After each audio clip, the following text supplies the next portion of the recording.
Assalamualaikum, selamat malam, salam sejahtera, very good evening to everyone.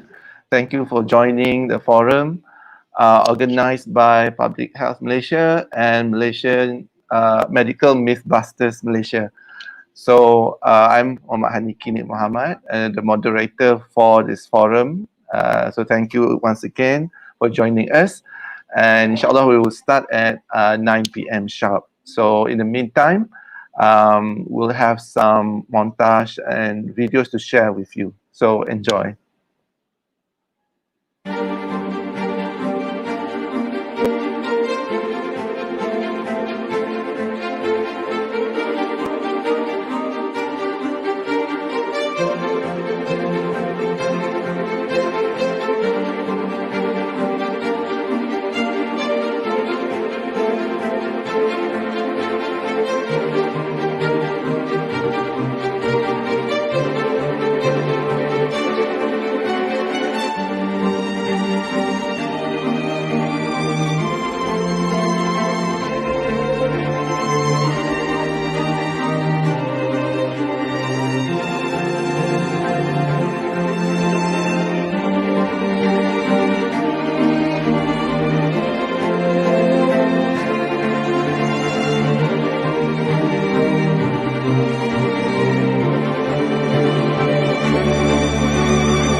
Apa ni? Ni vape. Ayah cakap vape ni elok.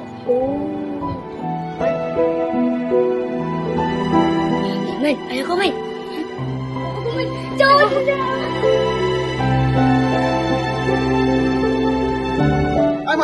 Aiman buat apa ni?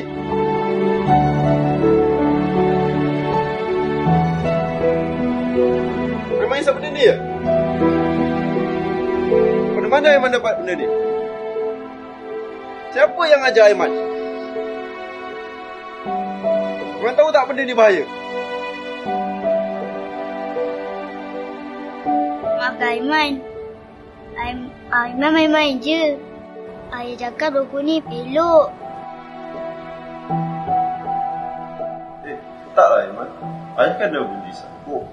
Isap vape lagi elok.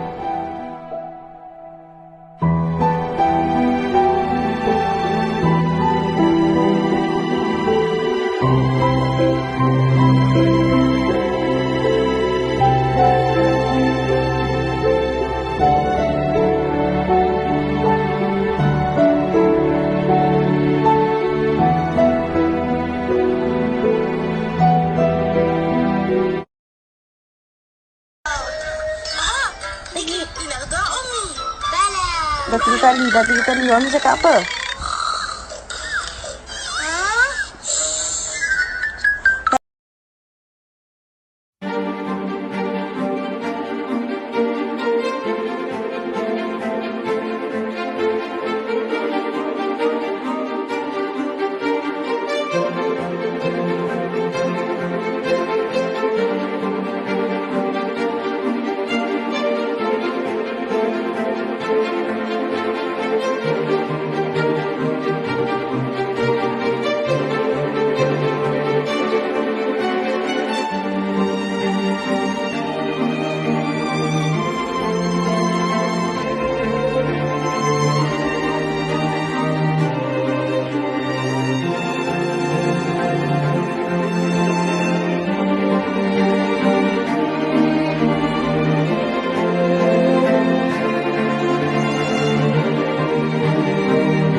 Assalamualaikum warahmatullahi wabarakatuh. Selamat malam, salam sejahtera.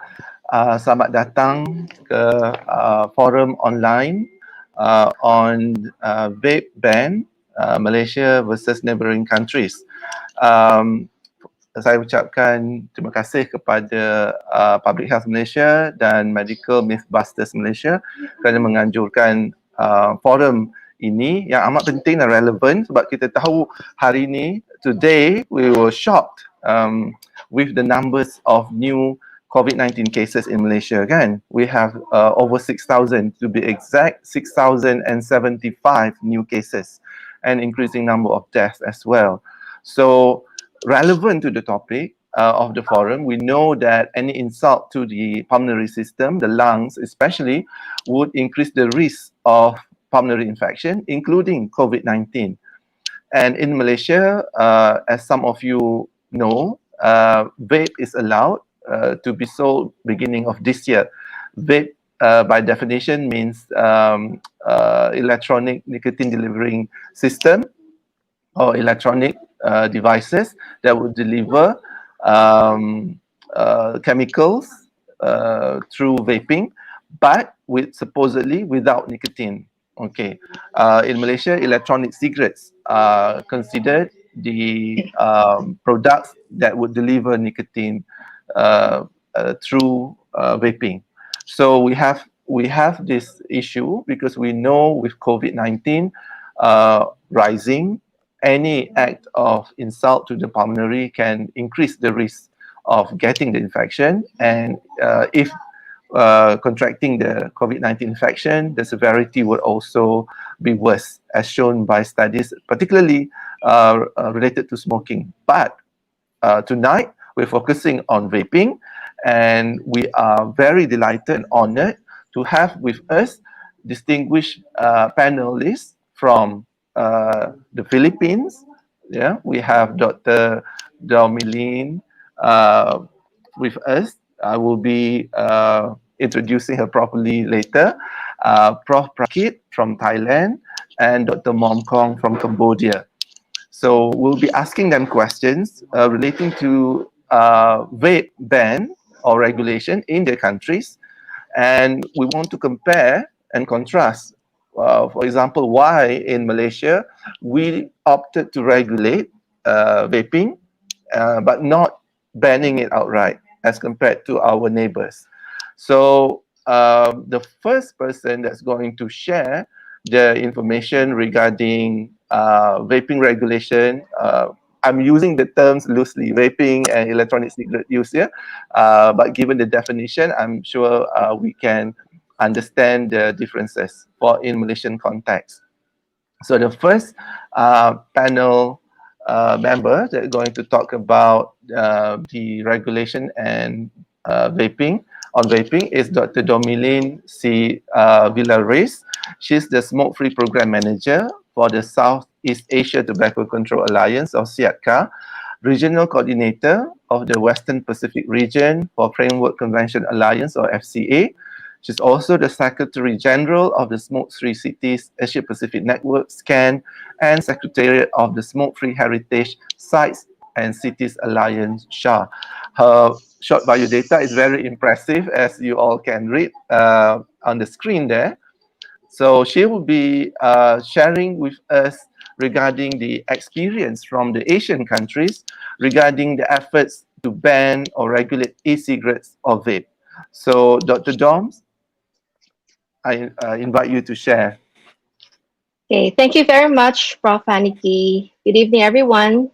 Salamat malam. I will be presenting first the regional picture because we have with us the other panelists representing Thailand and Cambodia. And first of all, we would like to congratulate the Mythbusters, Medical Mythbusters Malaysia, for this activity. And for this, can I have the first slide? The next slide, please.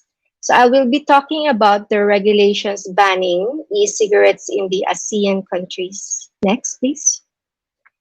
And going over globally, The global status is that there are around more than 40 countries and jurisdictions that have already banned electronic cigarettes.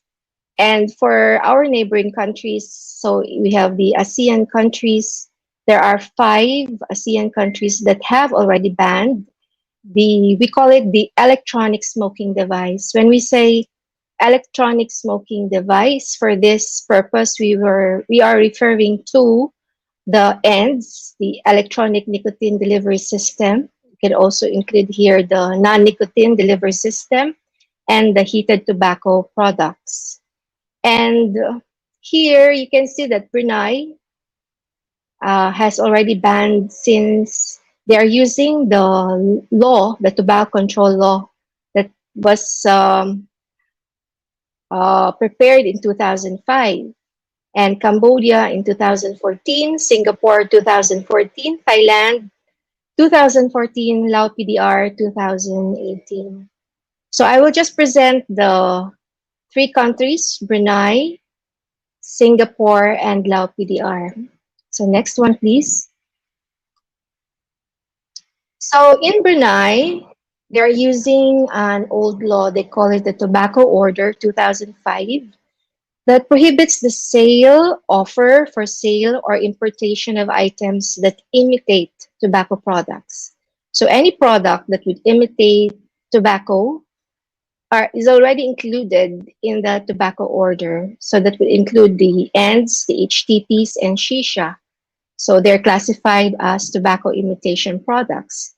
And the use of it are also prohibited to be used in public places, workplaces, and public transportation. So this is like using the conventional cigarettes. Next, please. So we go to Lao PDR. So in Laos, they have a new Prime Minister circular in 2014. And the Prime Minister's circular on the prohibition to import, distribute, or sell and consume or use the electronic nicotine delivery systems and heated tobacco products. And the Ministry of Health should partner with local authorities in implementing the circular. The same with Brunei Darussalam. The Ministry of Health is the lead agency. In Lao PDR, also the Ministry of Health, together with the Prime Minister's office. And these devices were promoted in Lao PDR as herbal products, and flavoring and marketing make them more attractive to the youth. Okay, and then the last one is in Singapore. Next slide. For Singapore, they have an explicit ban on ends, the nicotine refills and cartridges, so that would include the e-juice, and explicit ban also on the heated tobacco products and shisha. So here you have a smokeless that includes smokeless cigarettes, cigars, cigarillos, or any other tobacco product intended or labeled or described as suitable for use, like smoked tobacco product, but when no combustion takes place and no smoke is produced. So that is considered as the inclusion in the heated tobacco products or shisha. If the term HTP is not familiar to some, because the industry is using the term heat not burn. So we advocates call it the heated tobacco products. And the reason why Singapore has banned these products, I think for the same reason like in Brunei, it's a tobacco imitation. It imitates tobacco. And they said it is a preemptive measure to protect public health against the known and potential harms. So you still don't know what are the harms that will be given by these products because they're quite new. So Singapore took the step right away not to allow them to be used by the Singaporeans, no? Not to be sold in their markets. and to ensure that it will not gain a foothold in the Singapore market, prevent from stimulating demand, especially from the young, and prevent from becoming a gateway for the non-smokers. For this, I think these are very important reasons why countries should ban. Because when you let them enter into your country, then they will be able to enter your market, and a lot of people will be using these products. And later on, when you realize a lot of people has already died or got sick of this diseases caused by these products. I think for these three countries, I will stop there and we'll continue with the other countries. Thank you, Prof. Hanki.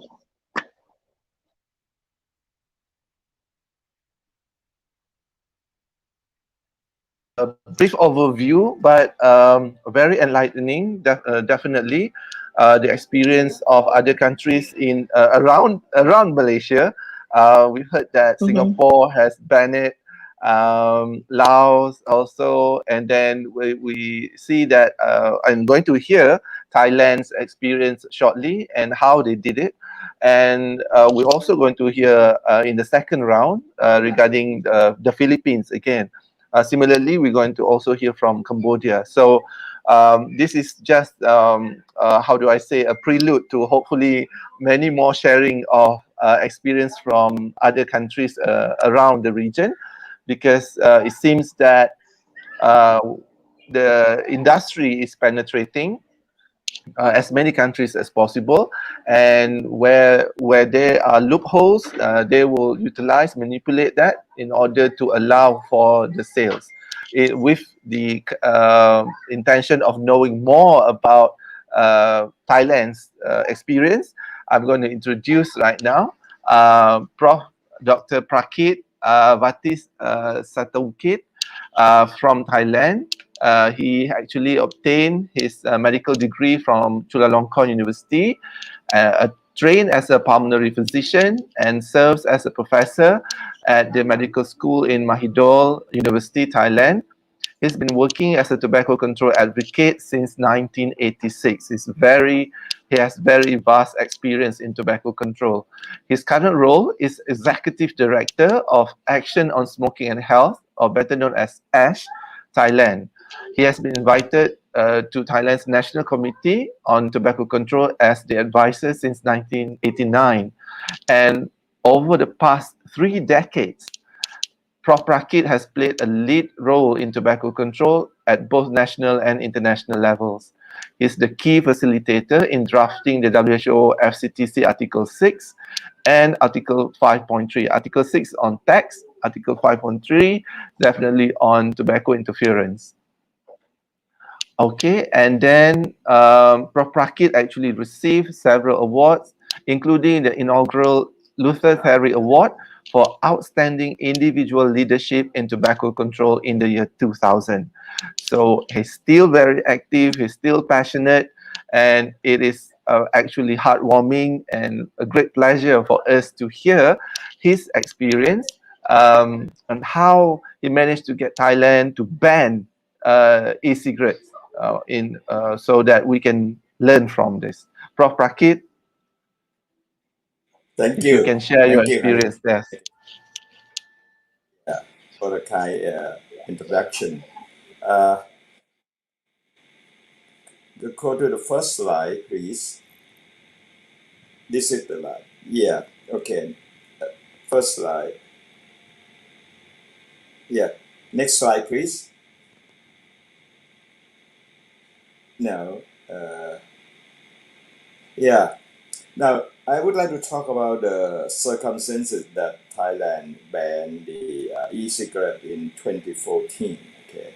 Now, in Thailand, the Ministry of Health had a long-standing policy not to approve any new tobacco product since 1993. Beside whatever the existing product, we do not want to approve new products such as the smokeless tobacco. Okay. So in 2012, 2014, already proliferation of e-cigarette in the black market.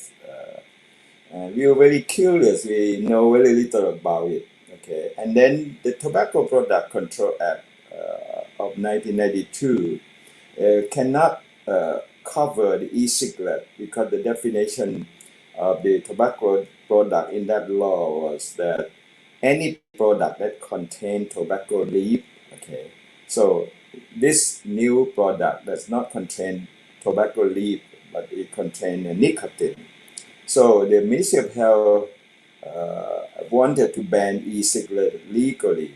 Remember, the first part that is a policy not to approve. Okay, now we want to make a law to ban the e-cigarette. Next slide, please.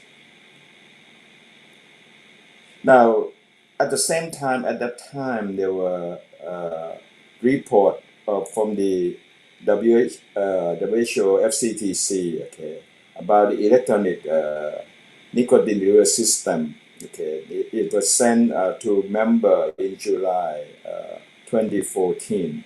Next slide, please.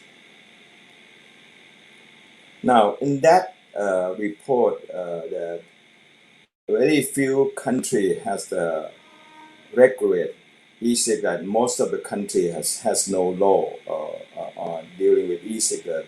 So of the 59 countries that regulate e-cigarette, there were 13 countries banned it outright. Okay, 39 countries banned advertising and promotion.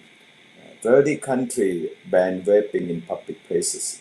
So 9 countries require licensing to sell, and 29 countries ban sales to minor. So we look at the example other country.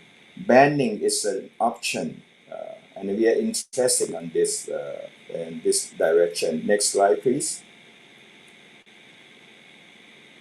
So if in the same report, if you are not banning it, you have to go many steps in designing a regulatory strategy for the ends. Should bear in mind the following general regulatory objective. Okay, now you have to impede the promotion to and the uptake by non-smoker, pregnant women, and youth. This is specifically in Thailand. Already the youth is using e-cigarette. Okay. Because of the appealing of the product, the packaging and the technology. Okay. And then you have to be able to regulate it, minimize potential risk to end user and non-user. You have to be watched out for prohibit unproven health claim from being made about the end. And you have to protect the existing tobacco control effort from commercial and other vested interests in the tobacco industry. So we actually, from the beginning, we favor to ban it, and secondly, we felt we do not have this capacity to fulfill the obligation if we were to control it, not banning it. Okay, I recommend all you to read this report very carefully. Although it's since 2014, many of them still relevant today. Many of the questions that was asked is still relevant today. And most of them still do not have answer. Okay, next slide, please. So the Ministry of Health worked at that time because of the Tobacco Product Control Act cannot ban it. So we look for other law, existing law, that can be used to ban the e-cigarette. So we found out that there's a law in the Ministry of Commerce that can issue regulation to ban certain product or export certain product. So we requested the Ministry of Commerce to add the e-cigarette, which include our definition of e-cigarette is include any product that contain nicotine and then uses as well as use electronic as source of heat. And we also ban shisha. Okay, That became out December 2014. The Consumer Protection Board also approved and agree with the Ministry of Health's request to issue a ban on e-cigarette and heated tobacco product and shisha under the Consumer Protection Act. Okay. This one came out January 2015. Now, if you ask, have we received any resistance when we issue this law regulation? Very little. The reason is that at that time the industry is still very young and then mostly owned by independent producer. The transnational tobacco just at the point of starting to involve in the e-cigarette manufacturing. So there were actually no opposition when we proposed the ban. Okay. And though in 2017, the Custom Act, this is I mean, has been practiced before that any item that have not paid duty, it cannot be sold. Okay, so this is any other product. This is not just for e-cigarette. So then in 2017, we passed the Tobacco Product Control Act. Okay. Also have the authority to ban or regulate the e-cigarette. But we have not activated this regulation. We still use the number 1 and number 2 regulation from the Ministry of Commerce, banning import, and the Consumer Protection Board, banning the sale of the e-cigarette and shisha. Okay. But the Tobacco Product Act 2017 banned vaping in public places. Next slide, please. So I will stop here. That we have no problem in the banning the product, but we have problem in controlling it. And the industry has a front group, very active front group in Bangkok, trying to lobby the government to lift the ban. They did it through front group. They lobbied directly to the parliamentarian, and the issue is now in the parliamentarian committee that they want to government to lift the ban. So it is an ongoing fight with the industry, the transnational industry. Now they come full force to in this product, invest in this product, and they want the market in Thailand. Interesting. Thank you so much, Prof. Rakit. That's a lot of information that you shared regarding the benefits of putting a stop to it very early when you had the industry just starting out and there's not much presence of the transnational tobacco companies involved. So we've heard the success story, but we're going to hear again from Prof. Prakit the challenges faced. He already dropped some hints earlier on, so we'll hear more about that. So we keep that for the next round. Thank you so much, Prof. Prakit. For the viewers, welcome again to the online forum, Vape Ban, Malaysia versus Neighbouring Countries. And if you have any questions, please do feel free to write your questions, and our staff from Medical Mythbusters Malaysia and Public Health will screen through and then channel your questions to the panelists tonight. And we will now move on to hear about the experience from another country, which actually took a very interesting approach in banning e-cigarettes. So the person that's going to share the Cambodian experience is none other than Dr. Mom Kong. So allow me to introduce Dr. Mom Kong a bit. He's the recipient of the 2020 World No Tobacco Day Special Award from the WHO Director General for his outstanding achievements in tobacco control. He's a relentless advocate for tobacco control legislation development and enforcement in Cambodia, and he's the first resource person for the media to communicate and quote in regards to tobacco control. This is indeed very impressive. He has more than 20 years experience in tobacco control, and currently he is the executive director of Cambodia Movement for Health. So it is my great pleasure to welcome Dr. Mom Kong to share the Cambodian experience in banning e-cigarettes. Please. Good evening, Dr. Haniki, Dr. Dom, and Dr. Prakit. Yes, so I'm going to show you how Cambodia be able to ban e-cigarette, yes, and HTP. Please, my first line. Yeah, next. Yeah, so how Cambodia can how they can ban NHTP? We go back to early 2014. And shisha were banned by the government by a request or proposal of the National Center for Combating Drug. That's the Narcotic Bureau.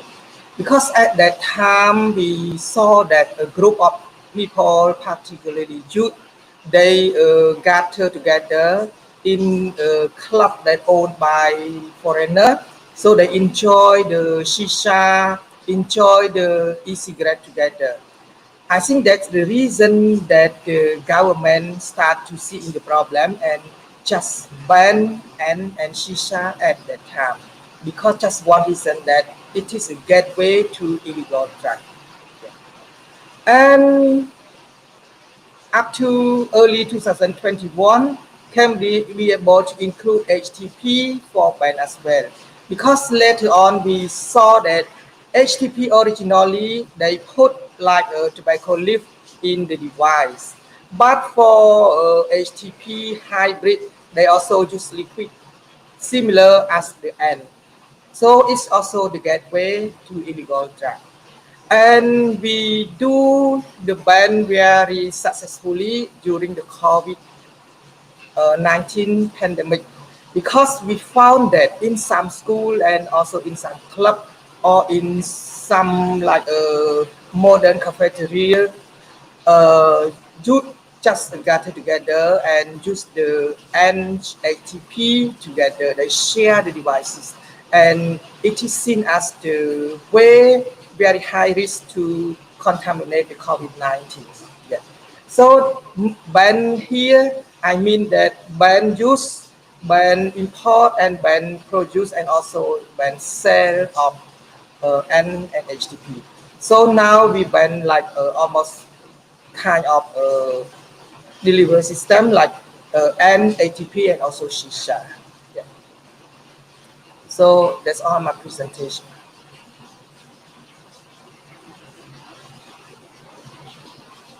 The Mom, as I said, it was indeed a genius approach, a very innovative strategy to use the National Drug Control Center, the narcotics approach, in order to ban e-cigarettes, knowing that some people would definitely contaminate, adulterate, or add illegal substances into the devices and vape together with nicotine. They use THC, or in the US, they have other substances added as well.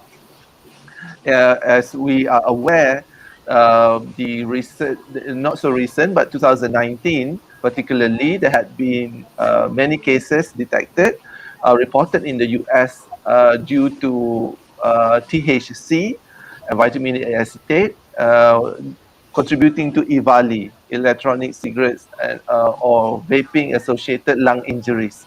And it is definitely, as Dr. Mom Kong said, a very pertinent issue in the era of the COVID-19 pandemic, because you have overlapping insults to the respiratory, to the lung system, particularly, which put you at risk of getting the disease and also worse outcome once infected. Yeah, so we want to hear later on regarding the challenges from particularly Thailand and again Cambodia. So thank you so much, Dr. Mongkong. We'll hear from you again shortly. But for now, let me see. There's a question from Khair Zar. Thank you for the question. Nicotine addiction.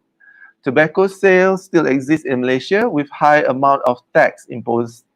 Malaysian nicotine users choose vape as an alternative, which is much safer than tobacco products. Some users totally quit from nicotine addiction after move from tobacco products to vaping.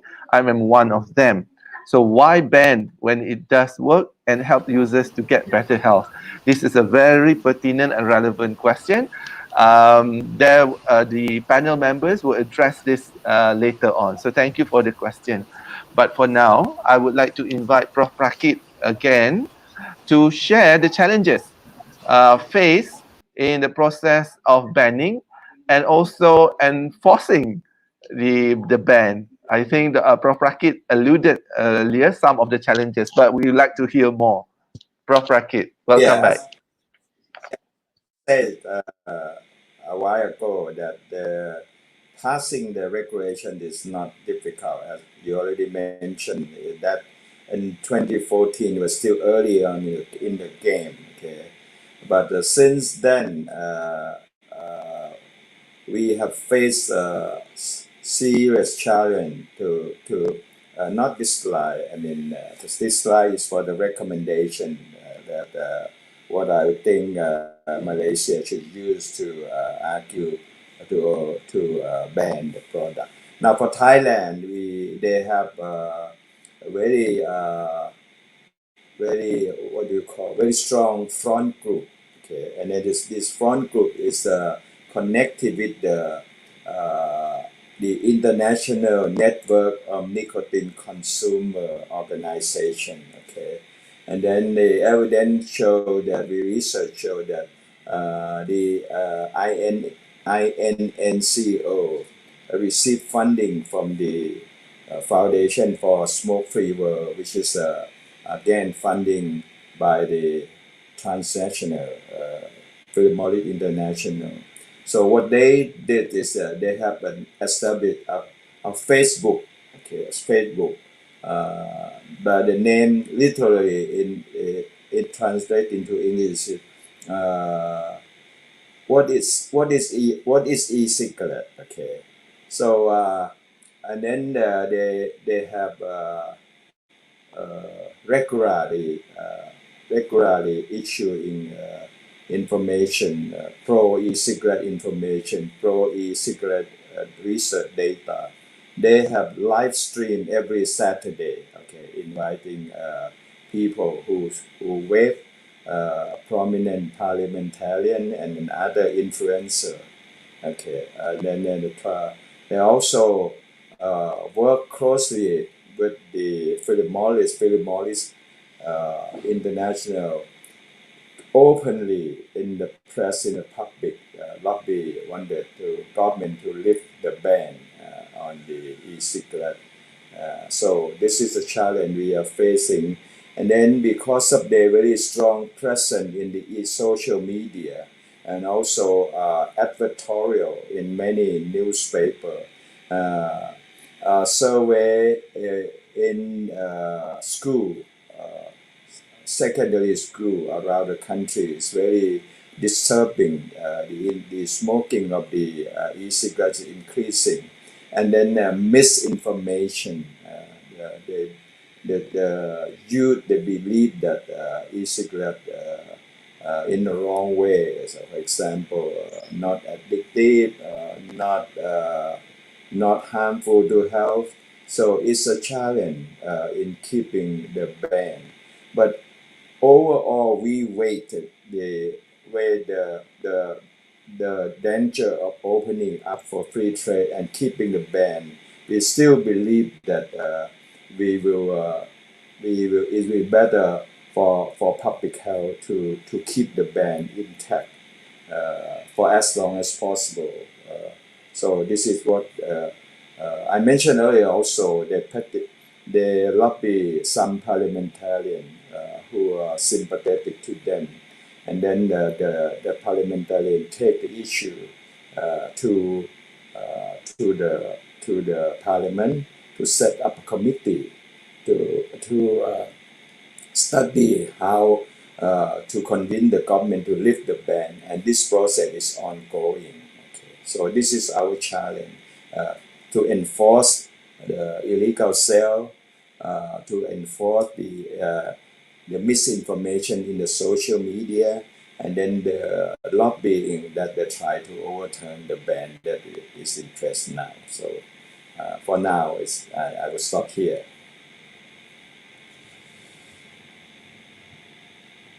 Okay. Because thank you so much for sharing your challenges. It's not something that is how do I say isolated. We have heard all this before. We have heard similar tactics, right, with tobacco companies when they want to revert certain regulations or bans. They would use similar strategies. So in many ways, they are the same. Wolves under the sheep clothing. Yeah, in short. So yeah, so we hope the government of Thailand will stand steadfast in banning of the product, and it will not be waived by pressure from such activities. Thank you, Prof. Rakit. We now would like to hear from Dr. Momkong again, and it's a similar question regarding the challenges that Cambodia has faced after the banning of the e-cigarettes and the enforcement of it. So, Dr. Momkong, please share. Thank you again, Dr. Haniki. So my slide. So Cambodia, we face less challenge when we develop the regulation, because back in 2014, I think that the time was different from now.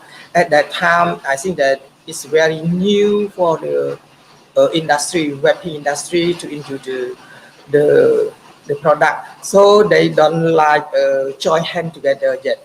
So it's not very difficult to regulate the ban. And back in and up to 2021, we enable to include HTP into the ban.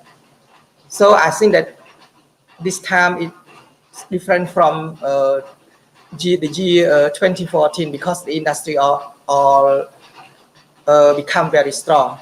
But how can we ban it? Because we have like a very good strategy.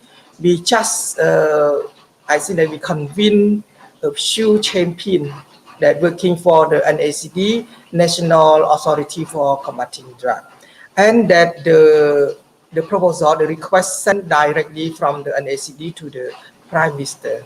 So usually, actually, we need to pass a regulation. We need a lot of steps. We need to meet with the intergovernmental agency. We meet with blah blah blah many steps. But this time, because of COVID, we turn the threat into opportunity. We turn the threat of COVID into opportunity. Then we can ban HTP. Yeah. So because we found that a group of youth use the share device together, so I think that is a very high risk to contaminate with COVID-19. That's why NACD are able to send the proposal direct to the Prime Minister, and I think that just a few weeks that the Prime Minister sent back, grant the permission for the NACD to develop the regulation. Yeah. So that's what we do to develop the regulation. And for the enforcement, I think that Cambodia face more challenge in the enforcement rather than the development of the regulation. My slide, please. Could you share the slide?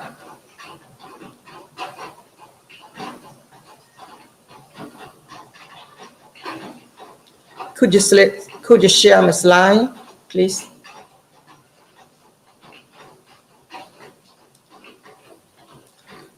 Yes. So I think at time the difficulty remain in the enforcement. As you know that in the vaping industry is very wealthy and also powerful. And I don't want to say much about the politics that they involve because they are sit in the same political party and they donate a lot of money to the political party. So I think that it's very hard to do the very strong enforcement. Yeah. The second challenge that we face and HTP are not top priority among other illegal drugs. Yes. It banned by the NACD, but they are not the top priority among the other illegal drugs. And in the regulation, we cannot put like a very heavy penalty for violation. We just like penalty like when we found the product sell or promote in any way, the police will go and confiscate the product. That's all. So no fine or no imprisonment for the violator. Yeah. And last, I think that early this year, the police with NACD, they confiscated, I think that more than 5 tons of the product, include the device and also the liquid. Yes. Another challenge that I think that the police they face, that the product is sold online, so they do not have the real POS for sale, point of sale. Yeah, it just promote online and sell online. When someone order them, they just send the products through the delivery system, so reach the buyer. So I think that also put another difficult way for police to enforce or to confiscate the product. Yes, that's all of the challenge.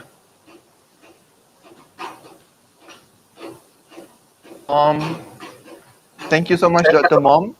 Yeah, these are indeed again enforcement issues. In order to sustain the banning of vape and electronic cigarettes, and also in your country HTPs, NACD definitely had its work cut off earlier, but then in terms of enforcing it, it's definitely going to take more intersectorial collaborations, yeah, as we expected. So we take note of that, and we thank Dr. Mom again for sharing the challenges faced in Cambodia. And we now face a real situation in the Philippines. And we like to hear now from Dr. Doms in regards to the recent scenario in the Philippines, because it was banned earlier, and now they're challenging the ban and allowing to allow vape to be sold, to be used. So how does the NGO and all the health authorities continue the advocacy plan or program to push the Philippines government to be steadfast, to stand strong and ban e-cigarettes of it? Dr. Doms. I think you made your good research, Prof. Haneke. What the NGOs are doing is to increase their advocacy, and the focus now would be for the parents, because they are the ones who will be able to see that their children are being affected by the what do you call this? These new products. Actually, they're not new. They're been in the Philippines since 2010, early 2010. And just a background first, I think when it started, there was already action at the sub-national level, and I'm referring to the cities and municipalities. And it started in Davao City, Philippines, where the president was the mayor at the time. And there was an ordinance, a regulation that bans the use of these products in public places. So even by the time there was already awareness, and it's same as Singapore, when there is a novel or an emerging tobacco product, you have to act on it right away. You don't have to wait. A lot of people will be using it because you'll have a difficult time in removing it in the market. So now, around 10 years after, so the problem is there already. It's not actually the smokers whom the question said that they shifted to this product and from the conventional cigarettes, but the problem really are the youth who are have already started this form of addiction to these novel products. And parents by this time they don't know that their children are already addicted to in using these ends and heated tobacco products because there are flavors in the e-juices, in the e-liquids. So that becomes a problem. So one of um, the one who's advocating against these products to be out in the market are the parents. I think even in the rich communities in the other countries, the parents have already seen the problem in their children. That you don't realize that you thought it's just part of their school using the memory stick, the USB, and then suddenly they puff that device and now they become addicted to the product. So there's a so-called NGO newly established in the Philippines, and it's Parents Against Vaping. So you will then realize it's not actually the smokers who who have shifted probably in these products. That's the real problem are the those who started young using these products and then eventually shift to tobacco. So that is one of the ways. Early on, in when President Duterte started his campaign on this, he had the executive order. That's what is in our slide there, an executive order banning the use, manufacture, sale of this because there's no e-cigarette that was approved by the FDA, the Food and Drug Administration. So this becomes a problem, and we don't have to wait that a lot of people will be addicted to this product. So we have to respond immediately. The executive order is very good, but of course, there is a need for lawmakers to have a law that would back the regulation. So the challenge now is having a national law regulation that would prioritize the health of the public, the people, especially the young. And we want to protect them because when you see just one point that we want to stress here, when you see the advertisements of these e-cigarettes, it is not directed to those professionals, young professionals even, or those who are in having middle income, but it's directed towards the young people, the new generation, and you can see that they are enticed to use this product. And when they started to use it, they're addicted to nicotine already, and then they will not be able to stop. So that becomes a problem. So that is the present situation in the Philippines, and hopefully, in the coming months, we will be able to have a pro-health regulation that will support the health of the Filipinos in the Philippines. We don't need another form of addiction, whatever product it may be. Thanks, Prof. Thank you so much, Dr. Doms. It's very well put that we don't need another Mm-hmm. product to sustain nicotine addiction, especially among our youth. Um, Mm-hmm. Thank you so much. It's definitely it hits the nail right on the nail. We have the earlier question saying that yes, there are people out there using e-cigarettes to quit conventional combustible cigarettes. Definitely. So this is the question. We don't deny that, but studies have shown that we have more people who do not use combustible cigarettes in the first place, but they started off using ends, yeah, and vaping or electronic cigarettes, and then end up as smokers.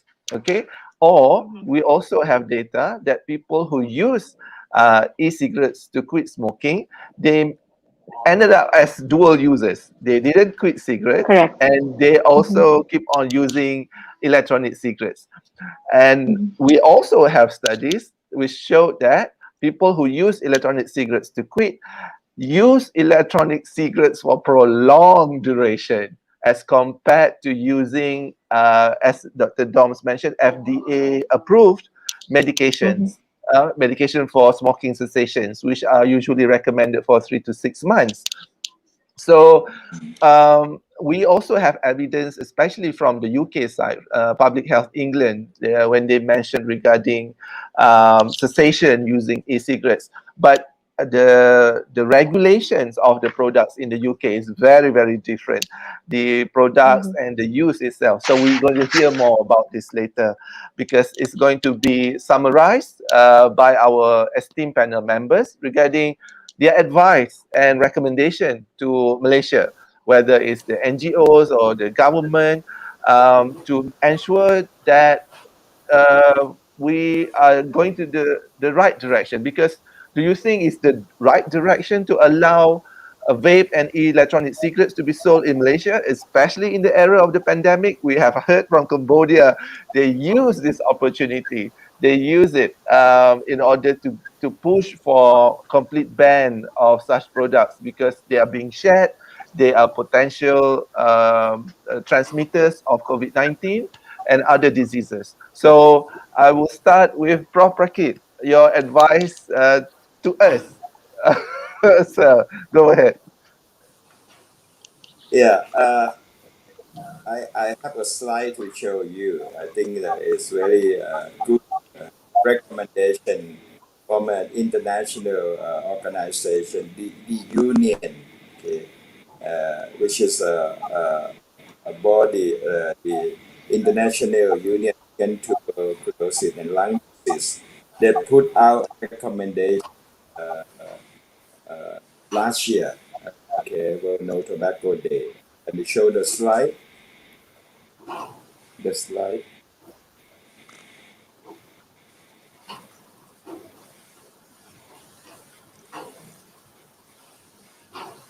The blue first slide. The title is where band is the best. Okay, and then where bands are best. Why low middle income country must prohibit e-cigarette and STP sale to truly tackle.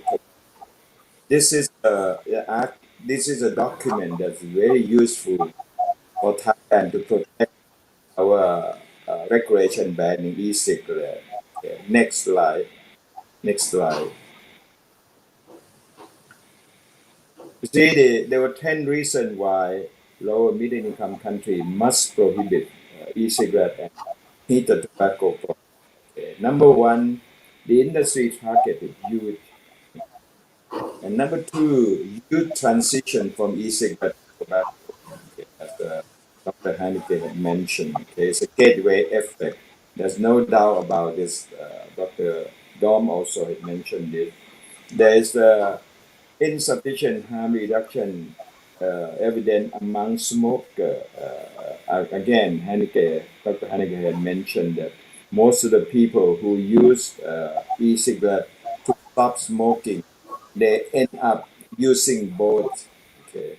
So for this, the industry argue that there is in UK or in this some study or one published in the New England Journal of Medicine that e-cigarette can assist people to quit.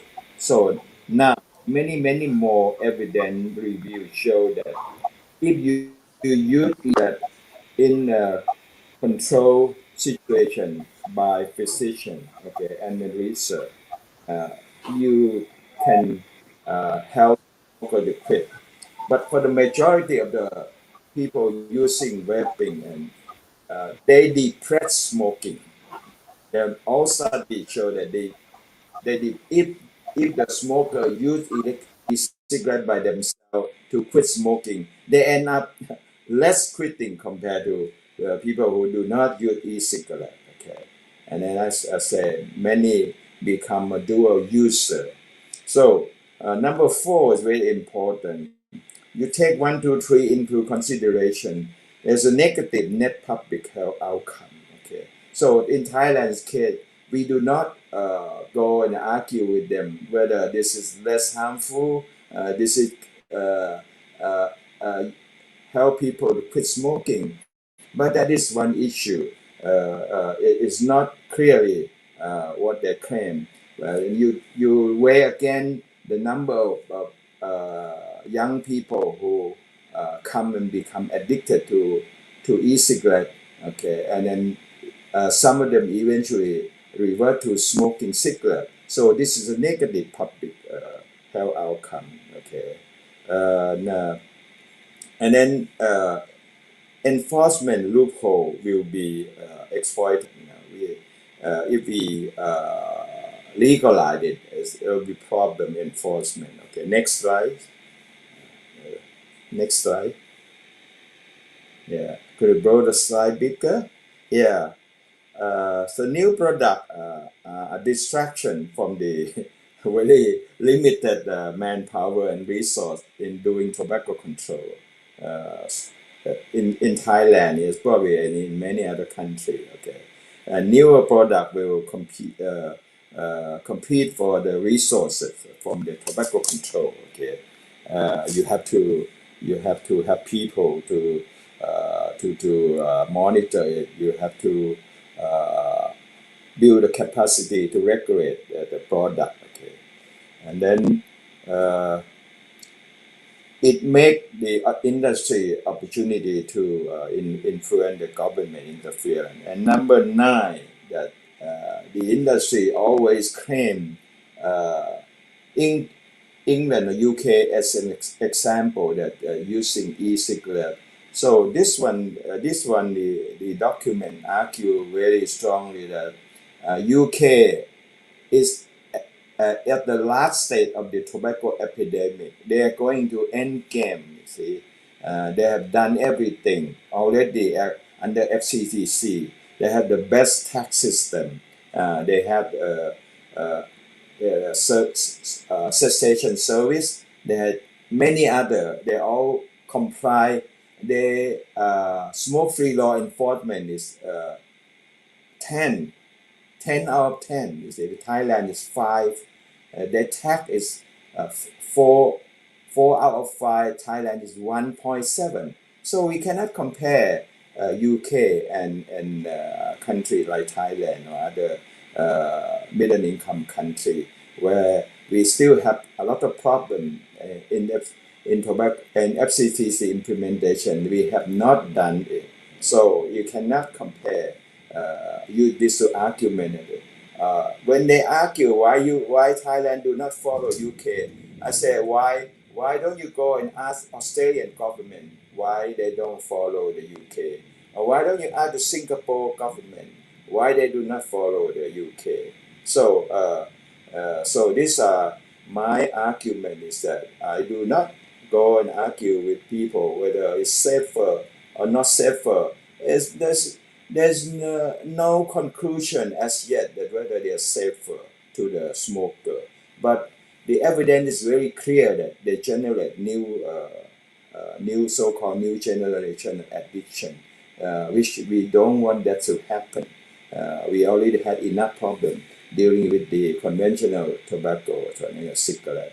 So my suggestion to Malaysia, if I were working in Malaysia to propose to the ban, I would use this paper as a reference that what is the right policy for a country. I saw some question that the Malaysian government need the vape industry. I do not I do not agree that Malaysia actually your per capita income is high, almost double Thailand.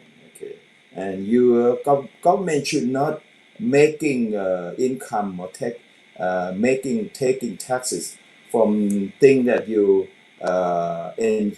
engender your population's health, especially your youth. And then in Thailand, we have a statistic that 10 children or 10 youth taking up cigarette, 7 of them cannot quit for their life. 7. And then for 3 of them that finally they quit, on average, they take 21 years. So I will not,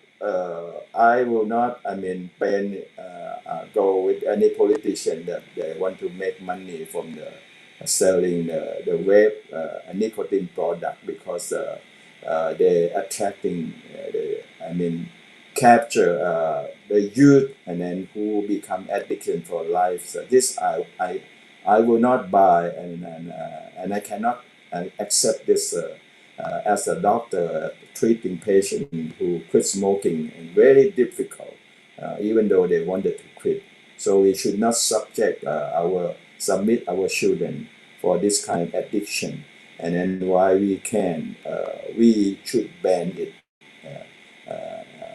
not allow any more product. UK used the e-cigarette to end game, but many other countries they do not use e-cigarettes. For example, Australia, they say they go down to end game without. Then they don't want another addictive product in the new young generation. So I stop here. Over to you. Back to Hanneke. Yes, thank you, Prof. Rakit, for elaborating the points very well because we know from studies and facts that you don't need e-cigarettes as the first line for smoking cessation. We already mentioned that there are approved medications in the form of nicotine replacement therapy and also non-nicotine product that are proven effective and safe.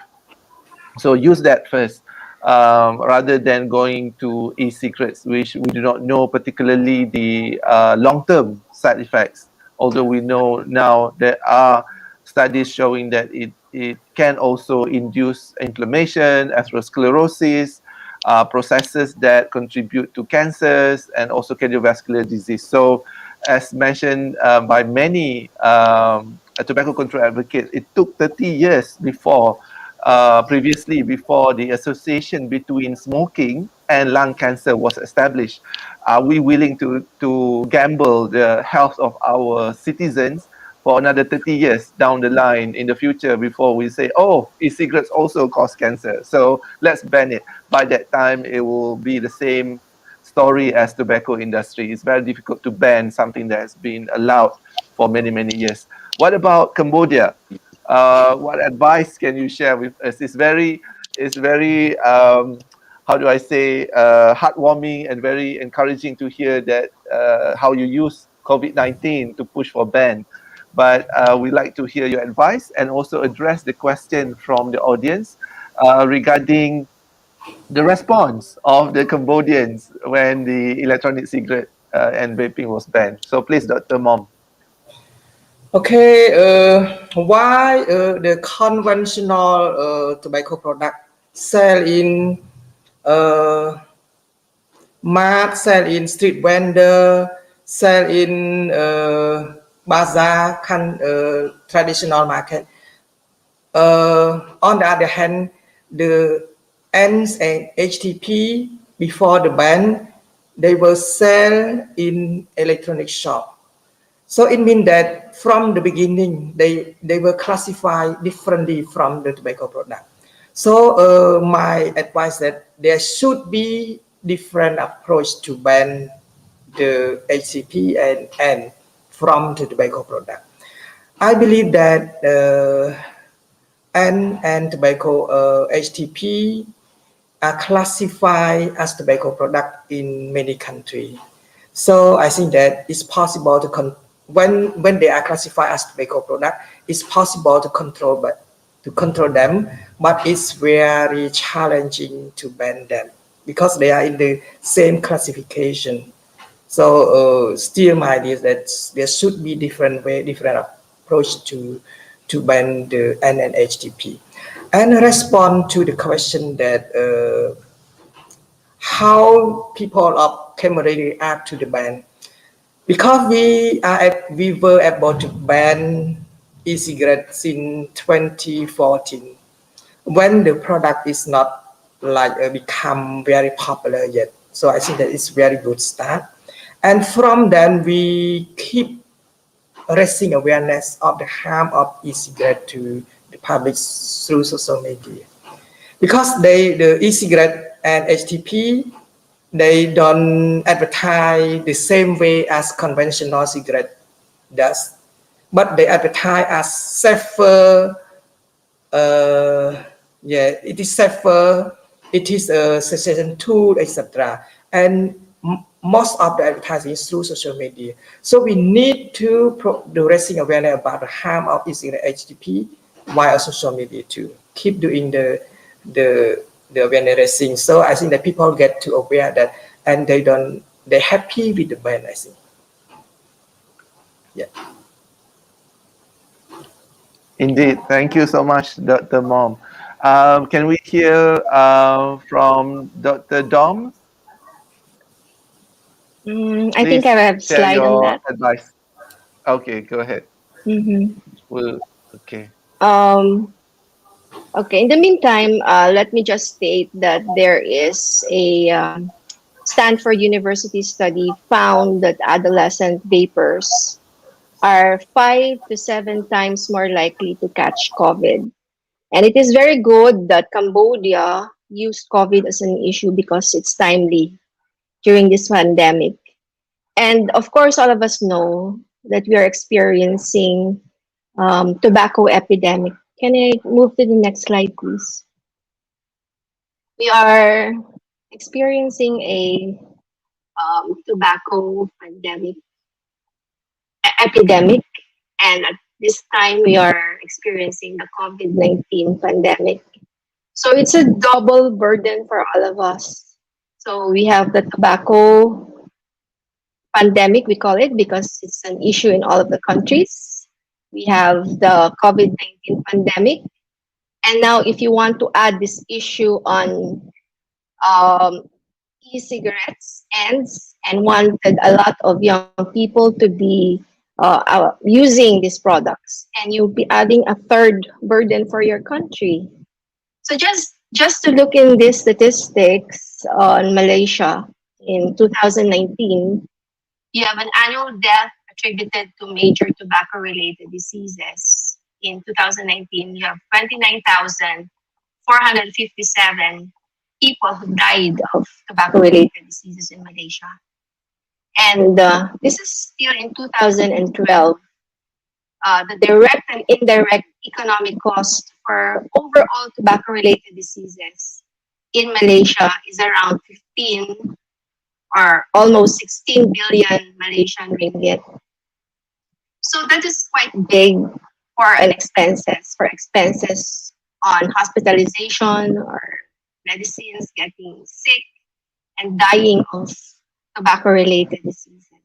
So probably governments or the public may not feel the cost that you put the burden into using this product, and then you're adding another addicting product to the market of Malaysia. And this could be more because this is still 2012. We are in 2021 now. So the economic cost might be bigger by this time. So whatever other ministries will say, that would say this industry will generate income for you and help you in these times of pandemic. It's not true. You'll be spending more in the days to come, the years to come, because of a lot of young people will be getting sick, will die of diseases due to these novel and emerging tobacco products. So it is, I think, the political will of government to prioritize health of the public.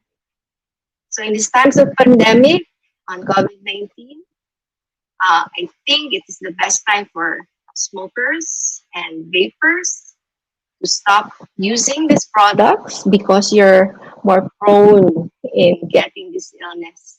The hand to mouth using of these devices will get you very prone to the illness. And because your respiratory system is already affected of these products, then you'll have, there's a possibility of having severe COVID-19. So I think that would be what I can say for the Malaysians and the Malaysian government. It is not really the time to add another addictive product in your market. You may see a big number of probably for taxes income generated from this product, but it will just go to waste because a lot of the people will be getting sick. A lot of young people will get sick. And is this the last time that we'll be talking, or we'll still have We'll still have given? question and answers questions. So this is not the time to give the last message yet. Okay. Okay. We save that for last because we still All right. we have if you allow maybe 5 minutes more for question and answers. I received many questions, so thank you, viewers. They are engaged in the discussion and the in the forum. One is from Yong Chek Yoon. He asked whether countries, particularly I'm assuming in the Southeast Asia region, can ban cross-country sale of vape products and HTPs through the online platform. How can governments monitor such sale? So, as mentioned by Cambodia, it's also something rampant in Malaysia. You can get it online. And Yeah. how do we address this? And I open it to the panel. So, who wants to go first? This is like $1 million question. Actually, the FCTC has intention and discussed earlier before the wave that how to control, have a protocol to control the cross-border advertising, and we have not done that. So in the time of this kind of e-commerce, e-commerce in Thailand, also we have very difficulty controlling this online sale, and I doubt very much we can do it at the trans-border level because it's going international. It's going to take a lot of effort. So this is my personal view. Okay, it need international cooperation, which is in ASEAN is not easy because everything need to be a consensus. And then if one government disagree, it will not go. So if even you ban it trans border in ASEAN, they're still coming from outside, from East Asia, from other online. Okay, so that's my opinion. Yes, it's indeed challenging. We also face the same issue with the Malaysian government and the bodies that controls the multimedia, and it's ongoing until we reach a solution. So we have to take our best effort in order to ban it, and then any companies that advertise it or sell it in any way would be held responsible, and the fine would have to be leveraged to an amount that fits the crime. Because I think Dr. Mok mentioned that very light penalty, isn't it? Light penalty when they are found in breach of the regulations. Anybody wants to add to that to that question? If not, let's see if that we have any more questions.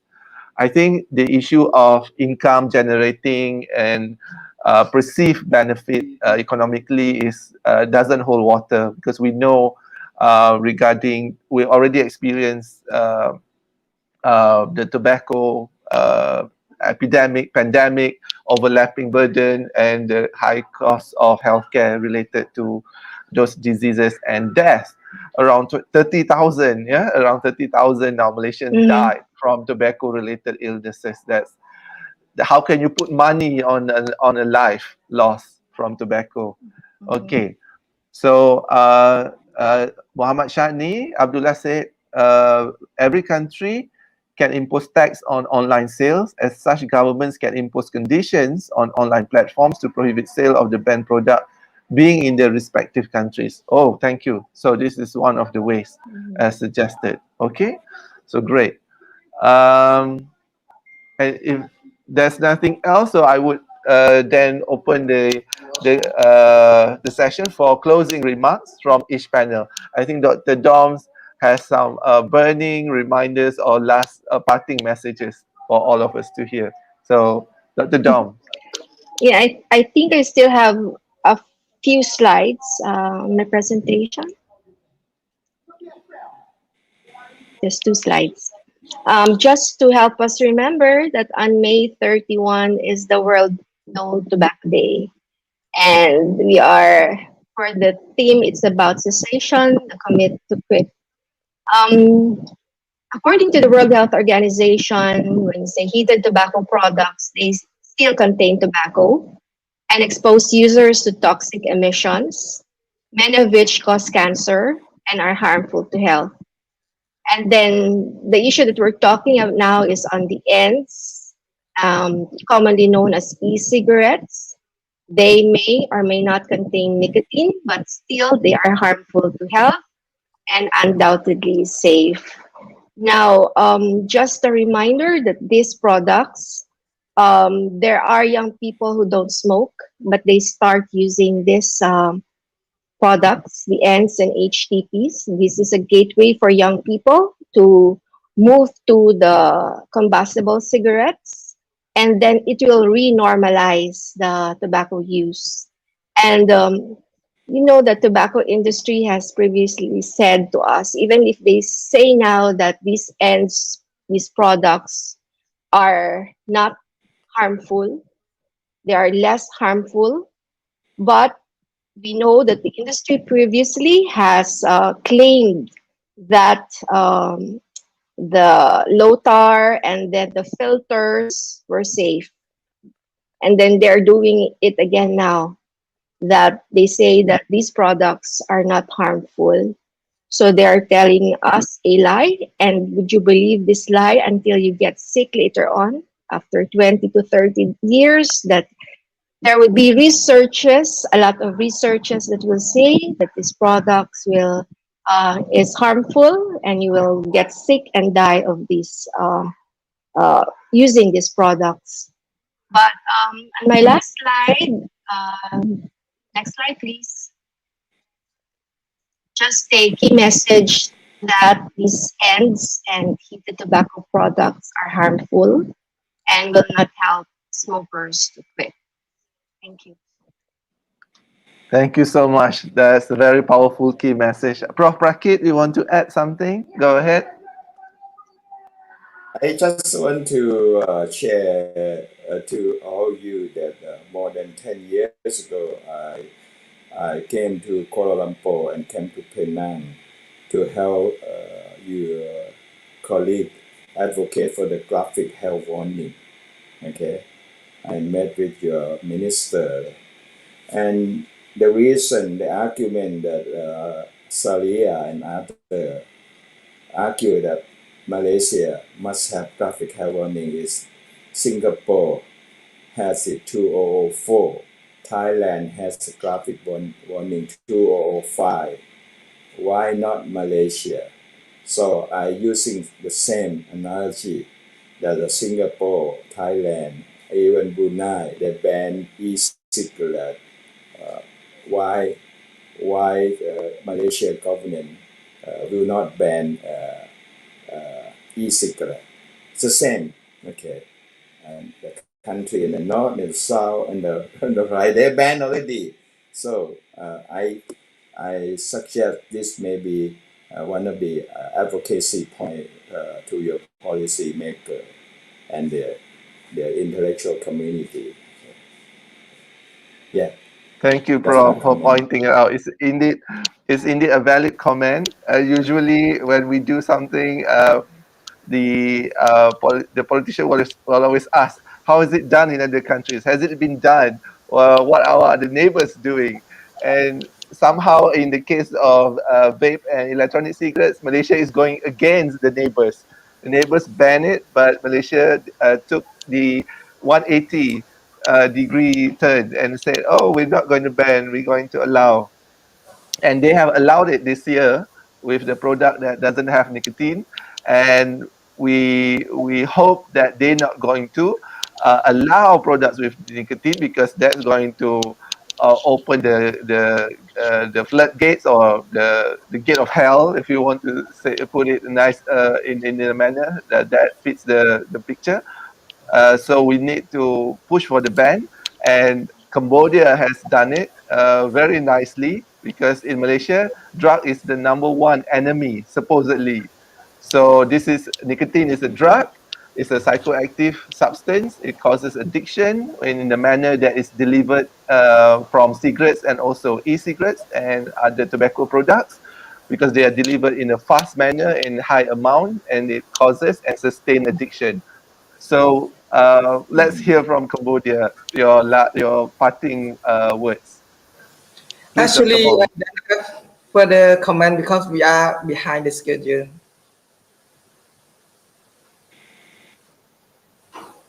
Okay, noted. Thank you. So indeed, we have learned a lot from the experience from our neighbors who had banned e-cigarettes and still fighting to enforce the ban, and they're trying to do the best, and we hope that Malaysia would also learn from the experience of our neighboring countries, and hopefully will turn back and ban vape and other products, including e-cigarette and HTPs, heated tobacco products, in the nearest future, taking the lessons from the COVID-19 pandemic, where we don't need any more epidemics or pandemics overlapping, increasing health burdens, disability, and death for our generation, future generations, and current young generations especially.